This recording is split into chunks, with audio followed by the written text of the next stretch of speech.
I need you to pay attention to this because America's nursing crisis is not just a healthcare problem. It becomes your problem the second someone you love needs care. At some point, your parents, your kids, your loved ones are going to rely on a nurse in a healthcare system that is already stretched far too thin.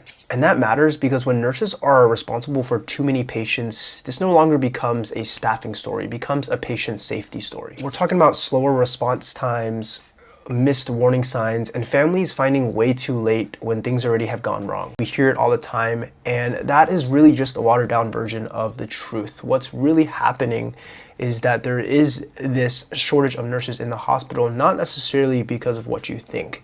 Because this isn't just a shortage, it's a system under pressure, and nurses are the ones that are absorbing all of this. And they're often too exhausted, too tired to even say anything about it.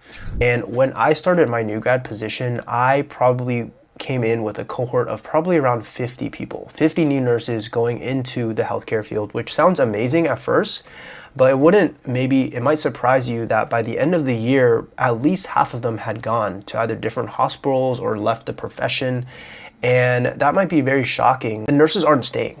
And so this isn't a matter of not having enough nurses, it's a matter of having a retention of nurses. Imagine a nurse walking into her third 12-hour shift, right? Already exhausted, already tired, maybe working night shifts, and you're barely running on any sleep, right? You're exhausted and you get your assignments. And if you're outside of California, maybe you got 6, 7, 8 patients, right? There's no way she can possibly give everyone the care that they need. You're drained, you're tired, you're exhausted, you're barely running on any sleep.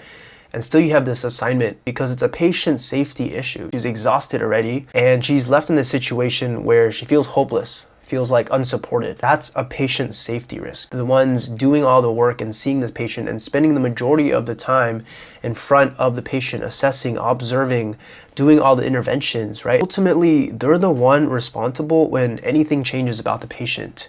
And the problem with having too many patients is that those moments, those crucial moments where you catch med errors, those crucial moments where little things can blow up into life-threatening results, those moments get delayed. They get missed, they get rushed.